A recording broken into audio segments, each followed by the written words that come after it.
आदाब नाजरीन, INE today news में आपका खैर मकदम करते हैं। आइए देखते हैं ये तफसीलात।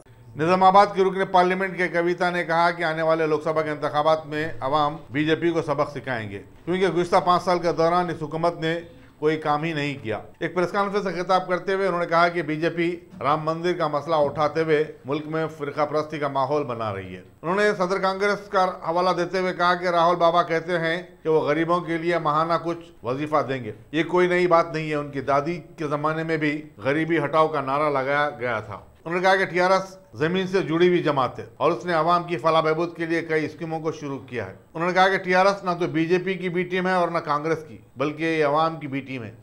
देखिए, राहुल बाबा तो आज तक यही बोलते हैं कि गरीबों को मैं महीने भर कुछ ना कुछ पैसा दूंगा। उनके दादी के समय से यही बोलते आ रहे।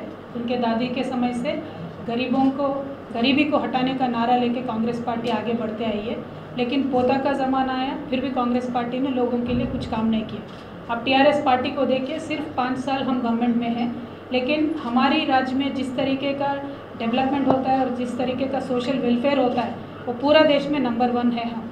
तो TRS पार्टी एक ऐसी पार्टी है जो ज़मीन से अपने आप को जुड़ के रखता है और लोगों को इश्यूज़ को सॉल्व करने के लिए बात करते हैं। हम किसी के भी बी टीम नहीं है। TRS party is the B team of Telangana people, unlike Congress party जो हमेशा पॉलिटिकल एडवांटेज देखती है।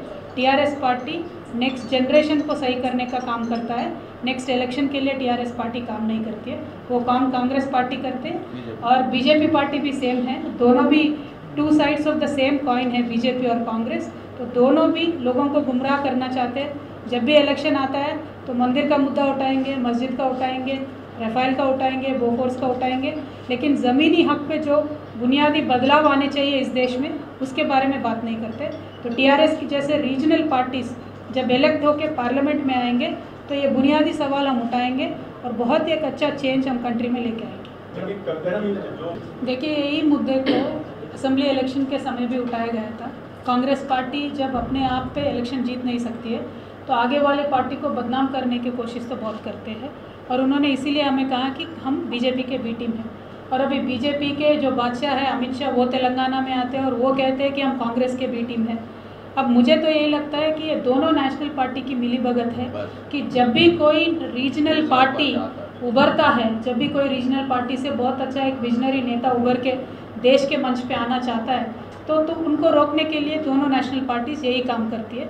लेकिन जैसा हमने कहा है, हम बी टीम ज़रूर है, लेकिन हम तेलंगाना की जनता की बी टीम है, ना कि बीजेपी की कांग्रेस की बी टीम हम नहीं है। हम आगे चल के भी यही चाहते हैं कि इस देश में एक फेडरल फ्रंट बने जिसमें रीजनल पार्टीज आ गया है। रीजनल पार्टीज जिस रिस्पॉन्सिबिलिटी से, जिस जवाबदारी से काम करती है वो नेशनल पार्टीज कभी काम नहीं करती है। तो आगे चल के इस देश में सियासत ऐसा हो कि रीजनल पार्टीज का ज़्यादा से ज़्यादा उसमें रोल होगा तो ही देश आगे बढ़ सकता है, ऐसा मेरा मानना है। देखिए, आप बोल रहे हैं मेरे लोकसभा का नहीं, पूरा एक 13 राज्यों में हल्दी का उत्पादन होता है हमारे देश में। 13 राज्यों के रैयत भी आज हल्दी को जो उगाते हैं बहुत ही इश्यूज़ में है, प्रॉब्लम्स में है, क्योंकि हमारे देश में होता ये है, काम्बोडिया से, इंडोनेशिया से चीप हल्दी को हम इंपोर्ट करते हैं। हमने लगातार रिक्वेस्ट किया है कि हल्दी का इंपोर्ट रोकिए, तब अपने हल्दी का जो हमारे कंट्री में हल्दी प्रोड्यूस होता है उसका भाव बढ़ सकता है। दूसरी बात हमने कहा, जिस तरीके से रबर बोर्ड है, टोबैको बोर्ड है, वैसा एक हल्दी का बोर्ड होना चाहिए ताकि हल्दी के किसान के कुछ काम आ सके। तीसरी बात यह है, MSP TRS पार्टी का ऑफिशियल स्टैंड ये है कि MSP हर एक क्रॉप को होना चाहिए, कमर्शियल हो, रेगुलर क्रॉप हो, जो भी हो, हर एक क्रॉप को MSP होना चाहिए, क्योंकि जो भी क्रॉप को उगाता है, कमर्शियल क्रॉप हो, रेगुलर क्रॉप हो, वो तो आखिर किसान ही है। तो हर एक क्रॉप को MSP होना चाहिए, उसी तरीके से हल्दी को भी MSP होना चाहिए। ये हमारा डिमांड है, ये 5 साल से हम लगातार उठाते आ रहे, लेकिन भारतीय जनता पार्टी ना तो कांग्रेस पार्टी किसी ने भी हमें सपोर्ट नहीं किया। लेकिन इस इलेक्शन में जो असेंबली इलेक्शन हुआ था, राहुल गांधी जी यहाँ आए हमारे आरमूर मीटिंग में निज़ामाबाद में आके पहली मर्तबा कांग्रेस पार्टी के पूरे हिस्ट्री में उन्होंने हल्दी के किसानों के बारे में बात किया।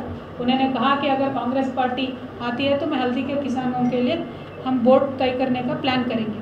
तो इतना हमें कोशिश करना पड़ा, तब जाके नेशनल पार्टीज़ को हमारा लोकल इश्यू समझ में आया। इसीलिए हम ये कहते हैं, रिक्वेस्ट करते हैं हमारी जनता से, लोकल पार्टीज़, रीजनल पार्टीज़ को आप इलेक्ट करोगे तो हम नेशनल पार्टीज़ को मना सकते हैं, नेशनल पार्टीज़ के ज़रिए हमारा काम अच्छे से कर सकते हैं। अगर आपने हमारे चैनल को सब्सक्राइब नहीं किया है तो आपको यहाँ सब्सक्राइब बटन दिख रहा है, उसे क्लिक करिए और सब्सक्राइब कीजिए और साथ ही साथ बेल आइकॉन को भी क्लिक करिएगा जिससे कि आपको ताज़ा अपडेट मिलते रहें।